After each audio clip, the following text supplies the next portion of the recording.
Então chega pra cá, me dá um beijo, vê se assim me calou, deixa pra lá. Me dá um jeito de ficar no clima, chega pra cá, me dá um beijo, bora ver no que dá. Fala galera! Vai começar agora o segundo programa Vivendo e Aprendendo, hein? E hoje eu vou ter um bate-papo bem interessante. Eu vou conversar com um amigo meu, o Wellington Oliveira. O Wellington, ele é formado em Física e fez um MBA em Finanças pela FGV. E ele trabalha numa instituição financeira muito conhecida e grande. E o que a gente vai conversar hoje? Tudo bem que o país está vivendo um momento crítico aí, né? Mas às vezes as pessoas sempre têm aquele dinheirinho guardado, reservado e não sabem o que fazer com ele. Então a gente vai entender um pouco, principalmente para as pessoas que são leigas, assim como eu, sobre o que pode fazer com esse dinheirinho que está guardado, principalmente aquela questão de previdência privada. Alguém já ouviu falar em PGBL, VGBL? Então, tenho certeza que todo mundo já ouviu falar, mas quase ninguém sabe exatamente o que significa cada um, né? Um pode descontar batendo imposto de renda, o outro não pode. Para alguns esse assunto vai ser chato, mas para outros vai ser bem interessante. Então eu tô indo buscar ele lá pra gente bater esse papinho aí. Enquanto isso, roda a vinheta aí!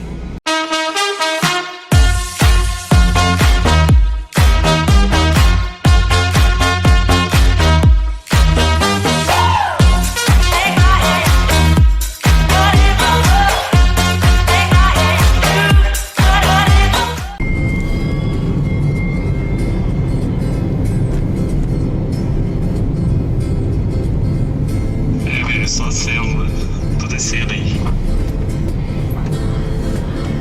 Não precisa pôr uma roupa social não, viu?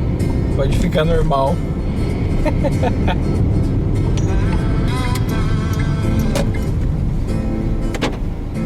Quase ninguém vê. Pô, pior que eu pensei em usar mesmo, cara, uma roupa social. Mas também não precisa vir de pijama, né? É, tipo, fazer tipo o William Bonner, né? Ficar só de bermuda. Embaixo da bancada, né? É. Olha que legal, cara. Mas você deixa ela fixa, senão você colou ali um Eu velcro, colei, tem um né? velcro ali, fica. Ela balança um pouquinho. Tudo bem, quase cabe só eu aqui dentro, né? Mas tudo bem. Por isso tem que andar em lugares que não tem muito buraco. Então eu pego. Uma estrada. Exatamente. Eu gosto de andar no anel viário lá, que é mais sossegado. Ô Lindo, já tá gravando, tá? Já tá gravando? Já, essa conversa aí, depois eu vou pensar no que eu vou editar. Ai, que legal, cara. Vou colocar. Tá. Eu falei que você formou em Física, que tem tudo a ver com a sua profissão. Ah, que você tem tudo a fez ver. o MBA em Controladoria. É, foi MBA em Gestão Financeira, Controladoria e Auditoria. Esse Nossa nome Senhora. difícil aí. Pela O nome do FGV. curso é isso tudo? Todo esse nome. Ah, velho. Aí tinha um apelidinho que era GFCA.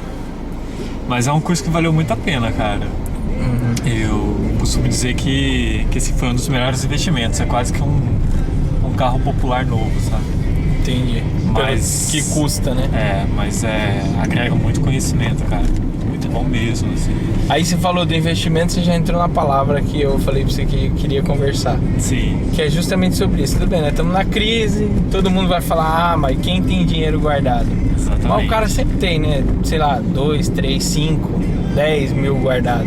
Tem. E ninguém nunca sabe o que fazer, porque ainda mais nessa situação fica todo mundo pensando, meu, o cara tem medo até de deixar o dinheiro na poupança, ele prefere deixar embaixo do colchão, Exatamente. com medo de acontecer. Muita gente fala até daquela questão igual da época do Collor, que sumiu o dinheiro. Tudo bem que as pessoas da nossa idade, naquela idade, eu pelo menos nem lembro o que foi exatamente que aconteceu, como que foi que sumiu o dinheiro. Isso é novo, né? Eu sou um cara Novinho, jovem. Até 33 anos ainda é juventude, né? Que bom, que bom. Então eu tô dentro da escala. Tô nessa. Não, Mas é aí isso mesmo. é exatamente isso, tipo, e aí? Tipo, o que fazer? Eu tenho dinheiro, tenho lá 5 conto, não quero gastar, mas eu também não sei o que fazer com ele. Tá. Cara, é o seguinte, bom, a crise tá aí, né? A gente não tem como esconder. Mas se você andar um pouquinho aí, igual a gente tá andando aqui, daqui a pouco você vai ver um exemplo de investimento. Ali na esquina, ali, subindo pra Dutra, é um terreno baldio, né? Verdade. Vazio. E você pode ver que há um ano atrás não tinha a construção que tem lá agora. Verdade. Então, assim, o empresário, no caso ali, ele decidiu aproveitar o momento de baixa nos preços e começar a comprar material, comprar os serviços de mão de obra, porque aí o que mais tem aí no mercado é empreiteira, né? É parada, ó. Essa obra aí, Essa né? obra aí que é grandiosa, é bonita, né? Valorizou o lugar, inclusive. E aí eu, todo dia para ir pro trabalho eu passo por aqui e fiquei olhando, falei assim, nossa, e na Dutra você vê isso direto acontecendo. Então o que acontece? Trazendo um pouco para a vida das pessoas aí, né?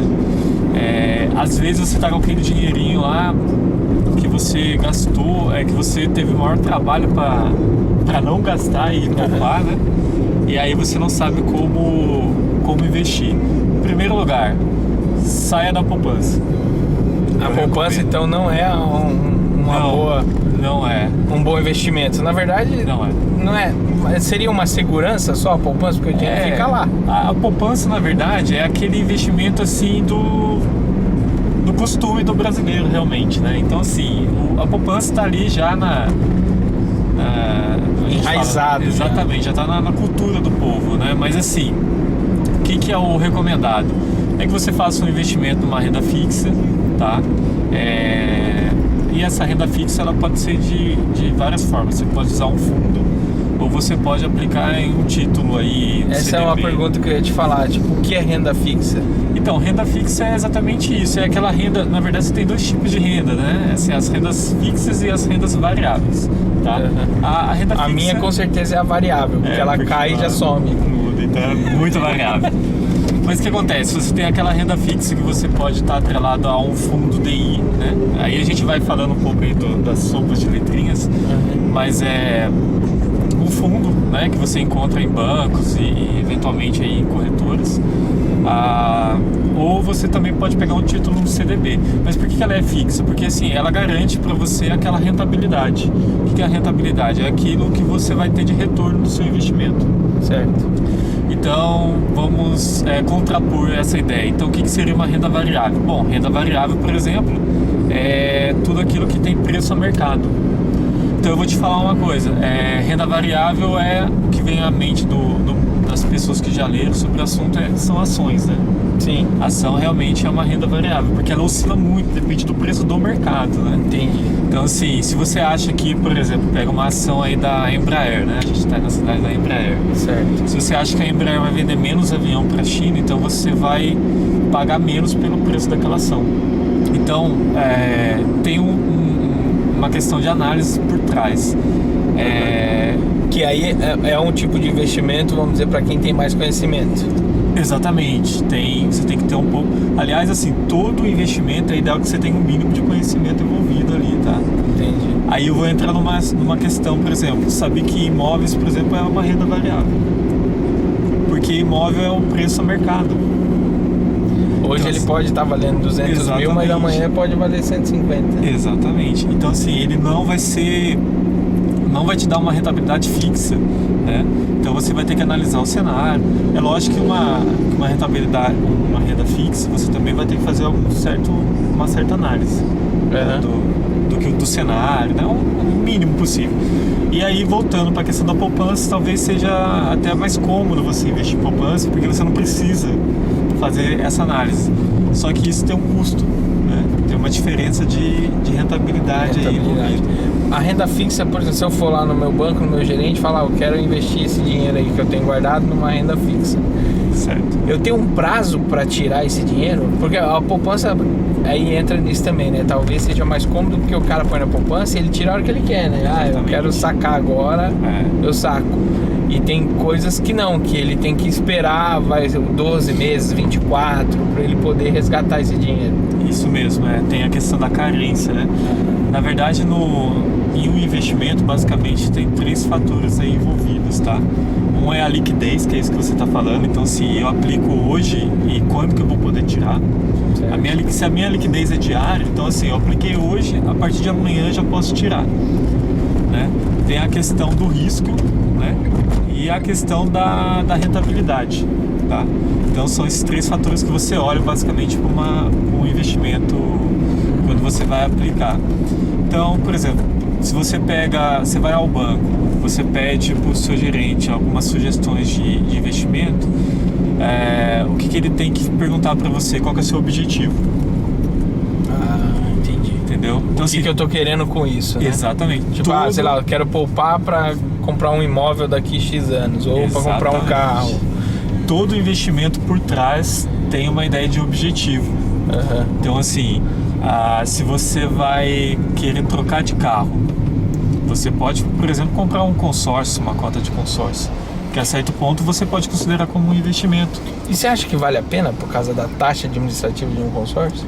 Cara, eu trabalho, né, numa instituição financeira e tal, e realmente isso tem vindo com muita força. Por quê? Você pega uma taxa de administração aí que está girando em torno de entre 15% a 20%, e você dilui isso daí num prazo aí de 80 meses, por exemplo. Que é o prazo maior do consórcio. Exatamente. Se for de imóvel, por exemplo, pode chegar a 120 meses. E aí o que acontece? Você vai diluir essa taxa de administração e a taxa do fundo de reserva, e isso daí vai ser o equivalente a como se você estivesse contratando uma taxa 0,70, 0,5% ao mês, que é algo que você não encontra. Se você for financiar um carro, você não vai achar essa taxa. Exatamente. O mais baixo que você vai achar é o famoso 0,99 ou a taxa zero, mas que tem para ocasiões específicas, né? E mesmo assim, o cara tem que dar uma entrada maior para conseguir comprar o bem, né? Mas a gente tá falando do valor que ele financia. Então acaba valendo a pena também, então. Exatamente. Porque aí vale a pena dependendo da sua situação, né? Se você já tem um imóvel, já tem uma casa própria, ou já tem um veículo, tá ali, já acabou de comprar, ou já quitou, às vezes vale a pena você fazer um consórcio, porque se você não tiver nenhum lance à vista, você pode deixar o consórcio rodando aí, questão aí de um ano e meio, e na sorte, né, porque você vai contar com a sorte do sorteio, ser sorteado, e aí você já vai ficar com o bem. Se você não quiser usar o bem, né, você vai pegar a carta de crédito e vai deixar ela aplicando uma rentabilidade fixa do valor total. Então, assim, sem você pagar tudo bem, por exemplo, você pega uma carta de crédito aí de 50 mil reais no veículo, se você, vamos supor que você já deu 10 mil reais, já pagou essa cota, né? 50 mil, e você foi sorteado, dando lance ou não, e você desembolsou 10 mil reais. Você vai ter desembolsado 10 mil reais, e aí você vai ter rendendo a sua cota contemplada por 50 mil. Então, assim, no fundo você tirou do seu bolso 10 mil, mas para você tá rendendo 50 mil. Então, assim, de cara você já tem uma rentabilidade fora do comum. É lógico que você, a partir daí, você contou com a questão da sorte, né? Também. Então, assim, cada produto financeiro tem a sua particularidade e você vai se adequando. Entendi. E aí você tá falando de renda fixa e vamos pular para um previdência privada lá, né? Tá. Que é o PGBL e o PGBL. Tem o LGBT. Isso é um tipo de beleza, é uma previdência privada. Mas antes de entrar nisso, às vezes vale a pena pro cara. Eu tenho 20 anos aí, em vez de eu conseguir um emprego legal, já tô trabalhando aqui em São José que tem muita indústria e tal. Tá. Em vez de eu fazer uma previdência privada, compensa mais eu investir o dinheiro numa renda fixa, por exemplo? Olha, o que acontece? Ou são coisas realmente muito distintas, depende do seu objetivo mesmo. São coisas distintas, porque a previdência ela tem algumas questões muito interessantes e tem outras também que não são tão interessantes. Então vamos lá, você deu o exemplo do cara de 20 anos aí de contribuição, ou 20 anos de idade? Não, 20 anos de idade. De idade, tá. Então, assim, o cara de 20 anos de idade, ele tá na melhor fase possível, porque, assim, ele é jovem, assim, se ele já estiver trabalhando, lógico, ele vai poder guardar um pouco de dinheiro. O que ele faz? Ele vai ter o tempo a seu favor, então ele pode decidir se aposentar daqui a 30 anos. O que a gente está vendo aí na política atual é que a tendência é que a previdência, você vai se aposentar, é capaz de você morrer antes de se aposentar. Então, assim, contar com a previdência social, né, pública aí, é bem complicado. É lógico, se você está trabalhando, você efetivamente tem que contribuir, né? Mas o que acontece? Você, com a previdência, aí você falou do PGBL e o VGBL, né? ela tem duas diferenças básicas aí. Vamos começar pelo VGBL, tá? O VGBL é indicado para quem? Para quem não precisa fazer a declaração completa do imposto de renda, tá? E aí, explicando o PGBL, que é o pato, né? P de pato, GBL, você não precisa... Aliás, você usa quando você faz a declaração completa. Qual que é a sacada disso daí? Você vai postergar o pagamento de impostos. Não é interessante? Você deixar de pagar o imposto hoje para pagar depois. Você fala o imposto INSS, não? Não, o imposto de renda. Todo ano você faz a declaração do imposto de renda, né? E coloca o PGBL e declara o PGBL. Você declara o tanto que aí, se você tiver que pagar imposto, ele não vai deixar, você não vai ter que pagar agora. Você vai deduzir. Então funciona assim. Você pode, da sua renda anual, você pode deduzir até 12%. Né, com PGBL. Então vamos supor que você ganhe 100 mil reais por ano. Se você fez contribuições e você faz a declaração completa, então, e você investiu 12 mil reais na sua previdência privada, você vai chegar dos 100 mil reais, você vai tirar 12 mil, que são os 12%, né, da sua renda. Certo. Por isso que eu estou usando o exemplo de 100 mil. Você está usando o exemplo da minha renda. Para facilitar, exatamente. Tá. E aí você vai usar você aplicou 12 mil na Previdência durante um ano, tá? Certo. Mensal. Mas então não existe um valor fixo, você vai pagando. Você vai pagando. Quanto você quiser, esse mês eu tenho X, eu ponho X, ou não.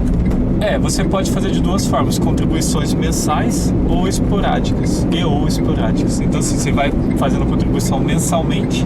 Certo. Ou você vai, sei lá, ganhou a PLR ou 13º, sobrou um dinheiro, você vai lá e aplica aquele seus 5 mil reais. E mas eu vou fazendo planos separados ou ele vai acumulando em cima do mesmo? Ele vai acumulando em cima do seu saldo. Legal. Que você já tem lá guardado. Então o que acontece? Só que naquele ano, vamos supor que você começou o ano com um saldo de 100 mil já. Certo. Tá? E naquele ano, esse ano de 2016 que passou, a sua renda foi de 100 mil, você contribuiu com 12 mil reais na sua previdência, mensalmente, R$1.000 cada mês. No final do ano deu 12 mil. O que vai acontecer? Você vai poder abater da sua base de cálculo da receita. Então, o imposto de renda que você vai pagar não é em cima de 100 mil reais, que é o que você ganhou de renda. É em cima dos 88. Exatamente. Então você vai pagar efetivamente menos imposto de renda. Mas aí futuramente eu vou ter que repor esse dinheiro que eu não paguei agora? Você vai ter que pagar na hora que você for resgatar. Só que olha só que interessante. Você vai resgatar, porque a Previdência, a visão dela é longo prazo. Certo. Tá? Até porque o imposto de renda envolvido na Previdência, ele pode chegar até 10%. Né? Só que ele vai chegar a 10% quando você deixar acima de um certo prazo, que geralmente é acima de 2 anos, 5 anos. Né? Mas quando você fala de Previdência, a sua ideia qual que é? É você guardar esse dinheiro e usar isso na sua aposentadoria efetivamente. Então o que acontece? Esse dinheiro que você vai economizando de imposto de renda que você não pagou, dessa economia que você fez, ele vai estar onde? Esse dinheiro? Ele vai estar no banco, dentro da sua previdência. Do banco, né? Ele vai estar dentro da sua previdência. Certo. E dentro da previdência, o que ele vai estar fazendo para você? Ele vai estar rendendo juros. E os juros compostos. Então assim, é juros em cima de juros. E esse dinheiro, quem trabalha com ele, além do banco, o governo também não? O que acontece, né, por trás aí dos bastidores? Toda empresa de previdência, ela paga um gestor, né, para administrar aquele fundo. Certo. Então ele vai pegar o dinheiro daquele fundo e vai aplicar em papéis. E aí, quando você aplica em previdência, você pode escolher se você quer ser mais agressivo, mais conservador ou moderado, tá? E é de acordo com o que você escolheu do perfil seu. Se você escolheu ser mais agressivo, ele vai jogar um pouquinho mais na renda variável. Então ele vai pegar, por exemplo, ações de empresas com bons fundamentos, por exemplo, Ambev, né? Ou empresas de energia elétrica. Certo. Né? Então ele vai investir nessas empresas um pouco a mais, porque você escolheu ser mais agressivo. E é o tanto que desse investimento render que vai render a minha previdência ou não? Exatamente. Aí, Então ela também não tem um rendimento fixo, ela depende do tipo de... se você escolher ser mais conservador na sua previdência, o gestor ele vai ser obrigado a investir em papéis de renda fixa, basicamente. Entendi. Que vão ser papéis do governo, né? Os títulos do Tesouro, né? Entendi. E aí ele vai investir ali, que ali é o resultado perene e tal. E os títulos do Tesouro, eles têm validade, o prazo de maturação, o vencimento dele é longo. Então assim, ele vai poder pegar um título que vai ter um vencimento de daqui a 30, 20 anos, que casa exatamente com a ideia da Previdência. Então ele pega o seu dinheiro e aplica em ativos, e aplica em papéis de empresas ou de governo. É assim então que rende. Exatamente. O VGBL, o conceito é o mesmo, a única coisa é que você não pode abater no imposto de renda. Isso, você não abate no imposto de renda. E o que acontece? É importante dizer o seguinte: na hora que você for resgatar a sua previdência, quando você tiver 60, 70 anos, você vai, se você tiver feito o PGBL, tá? Certo. Que é aquele que te dá a isenção anual do imposto de renda, ele abate o imposto de renda para você. O que vai acontecer? Quando você resgatar o PGBL lá na frente, o imposto de renda vai ser integral em cima do total. Certo. Então assim, você tem o valor que você investiu e o valor que rendeu para você. Então vamos supor que você, no correr dos anos, você conseguiu juntar, vamos dizer, 500 mil reais. Okay. Tá? E aí você efetivamente, do seu bolso, você tirou 500 mil reais durante todo esse ano acumulado. E a rentabilidade que isso gerou para você, sei lá, foi de 200 mil reais. Então no total você tem 700 mil. 500 que você deu e 200 mil que rendeu. No PGBL, o imposto de renda vai ser em cima dos 700, ou seja, do montante que você tem. No VGBL, que não te dá o benefício fiscal durante a acumulação, ele vai render apenas em cima dos 200 mil do que rendeu. Entendi. Entendeu? Então assim, se você... Só que é muito raro, né? Porque como você falou do imposto, se se hoje eu declaro sem ser a completa, beleza, mas todo mundo luta para que amanhã você ganhe mais e aí você vai mudar o estilo de imposto, você vai passar a ter que fazer a completa. Exatamente. Aí já não vale mais a pena você fazer VGBL, você concorda ou não? O que acontece nesse caso? Se você já faz a declaração completa, né? E aí o indicado é o PGBL, que vai te dar a redução lá de até 12% da sua renda. Se você quer contribuir mais, você pode, só que não passa a ser mais interessante você contribuir mais do que 12%. Então os 12% você aloca em PGBL. E se você quiser contribuir, vamos supor que você quer contribuir 20% da sua renda. Mas não, eu quero ser agressivo aqui na minha previdência, eu quero contribuir com 20% da minha renda mensal.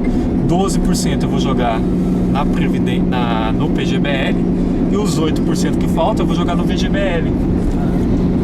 Porque lá na frente eu vou ter o imposto de renda só sobre o rendimento. Ou seja, você precisa mesmo assim do gerente do banco para te dar uma força. Você precisa, dar uma instruída, né? Você precisa ter algum conhecimento, você precisa do gerente, né, de confiança, ou você precisa de algum... hoje está muito comum aí... De algum amigo que faça para você. De algum amigo, de algum orientador, né, de algum educador financeiro. Hoje em dia, até por conta dessas mudanças aí de previdência, você não pode mais negligenciar isso daí. Você tem que estar... Então, para um cara que nem eu, tem 33 anos e não fiz nada até agora, mesmo assim ainda vale a pena esse tipo de coisa?